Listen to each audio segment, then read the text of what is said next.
Oh, well, let's get more now on the hunt for terrorists in Sri Lanka. More than 250 people were killed when those 7 suicide bombers blew themselves up in hotels and churches right across the country. Sri Lanka is, of course, a member of the Commonwealth and is receiving help from the UK and other member states. And I'm joined now by Commonwealth Secretary General Baroness Scotland. Very good to see you this evening. Thanks for coming in.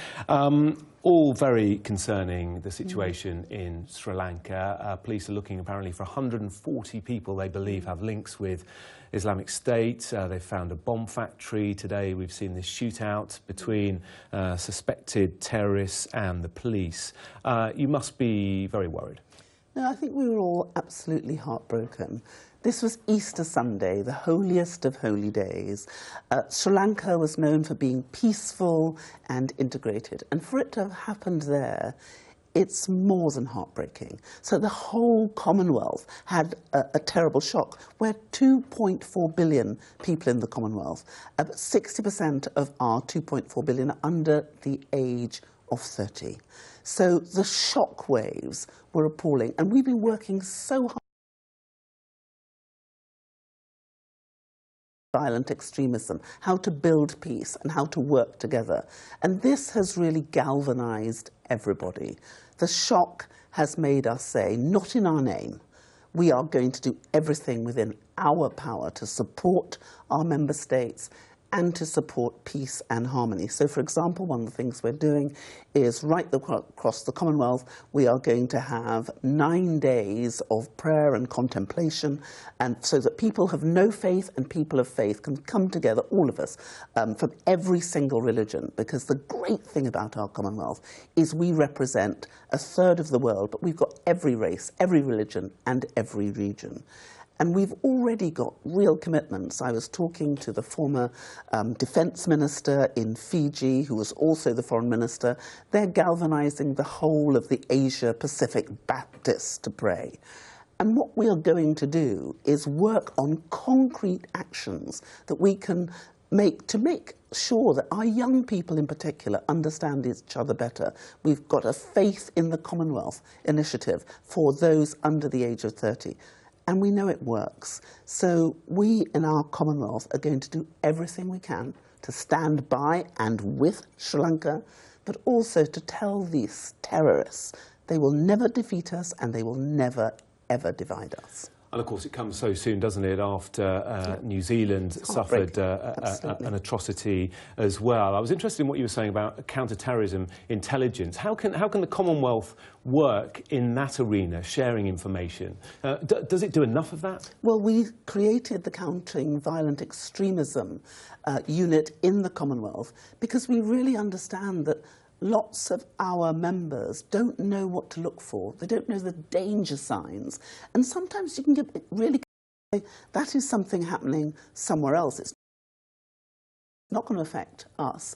I know from talking to a number of Kiwis, the things that they were shattered about, they said, it could never happen in New Zealand. This could never, it's not part of us. But what we're seeing is a global phenomenon where all of us has got to say it could be any of us. And so what we as a family are doing in the Commonwealth is learning together, trying to work out from those who've suffered these things, what happens, what works, what does not work, how do you build resilience, how do you protect our young people? Because if outsiders, evil influence, terrorists are able to convert the minds of our children with such ease, then we've got to learn how they do it. And we've got to, if you like, embody and imbue our principles so that our children are more resilient to the impact. And our young people, I think, are really coming out and they're standing up. And this is our moment, really. 1 in 3 young people in the world live in our Commonwealth between the age of 15 and 29. And you've seen what's happened with young people taking up the issue of climate change, where they're just as passionate about this issue of peace. Yeah. Another member country that's really struggling at the moment is Mozambique. Yep. They had Cyclone Idai just a few weeks ago. They're now in the grip of another cyclone. Yep. What are the member states doing to support them? Well, as you know, the Commonwealth was the first group in 1989 who said climate change is an existential threat and we need to work on it. We in the Commonwealth have been working on what we're calling a regenerative model of development, looking holistically as to how we can deal with climate change faster.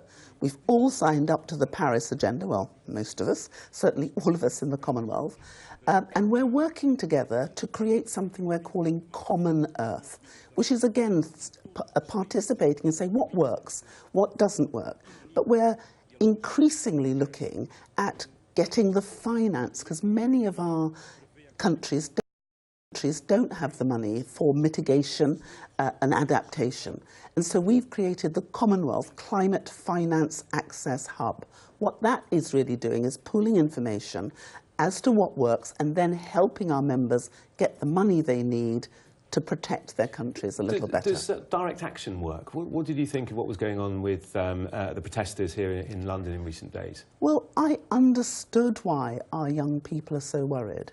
And I understood that their passion was saying to everyone, get serious, because... Were they going about it the right way, though? Well, there's a big question about whether they're getting about it the right way. What we are deciding, and we're launching, is a Commonwealth Climate Change Action Clean campaign. So what we hope that will be led by our young people. I've spoken to a number of our leaders. For instance, I've spoken already to the president of Seychelles. You know that Seychelles integrated their young people into the group they took to COP24 in Poland. And Danny Fore, the president, is willing to lead our Commonwealth campaign to clean for the climate. So are people like the Prime Minister of Nevis, all of the presidents and the Prime Ministers I've spoken to. They also have said to me in the last couple of days, count me in, count me in. I suppose the problem for the Commonwealth, and it's celebrating its 70th anniversary, is that people know the Commonwealth for the Commonwealth Games, they know it for heads of government meeting, CHOGM, meeting, CHOGM. But they don't know a lot of what you've been telling me about. And they'll say, actually, you know, the Commonwealth, it's pointless. It's from a bygone era, from a colonial age. Is the problem that perhaps we're not selling the Commonwealth properly? Well, I think it's the fact that people, as you just said, don't know enough about what we're doing. And I'm so glad now at the 70th anniversary, we're really being able to say, look at what we're doing on trade. There is a 19% advantage of Commonwealth countries working together, trading together. We want to make that 30%. If it was 30% easier, cheaper, faster, we're going to do it. We have done brilliantly, I think, on climate change. We've created, within what, 7-9 months, the Blue Charter on our oceans, and we got 53 countries to sign up to that. And those 53 leaders have committed themselves to the Sustainable Development Goals. They've committed to themselves on working on cybercrime, on connectivity, on youth, on domestic violence and violence against women. I mean, and that's great, and we all applaud that. But what about things like human rights? And you touched on it there, and we heard from Brunei recently, didn't we, about stoning people who are homosexual. I mean, there's still a huge amount of work to do. And that's why we've created in the Commonwealth an Office of Civil and Criminal Justice Reform, because what joins us, we have similar common laws, similar parliaments, similar institutions. So what we know is, if we can come up with something that will work, particularly on human rights, in one of our countries, then we can help the others. We've got a small states office in New York and in Geneva. And at the small states office in Geneva, we have human rights advisors now, 2 human rights advisors, 2 trade advisors. So we are able to look at legislation, help them to reform, help them to change. But the brilliant thing is we're working together to move people forward. So, for example, with Brunei, Brunei has said this is a spiritual thing. In order for the offence to be committed, you have to do it in public. It has to be observed, this act of adultery or the act of anything else, in front of 4 people of high standing in the Muslim faith. And then they say, if you do that, there's a question that you have to be sane if you're charged. And there is a question is, if someone was sane, would they do that in public? We've said, look, we understand that, but we really think this is pointing in the wrong direction. We've got to talk about it, and I have made it absolutely clear that we're willing to help in terms of reforming the law, and many Islamic scholars do not agree that these sorts of sanctions are in accordance with Islam. So we will work, and we will argue, and we will help. We will help. Well, let's hope so. Baroness Scotland, good to speak to you. We could carry on discussing the last 70 years and the next 70 years.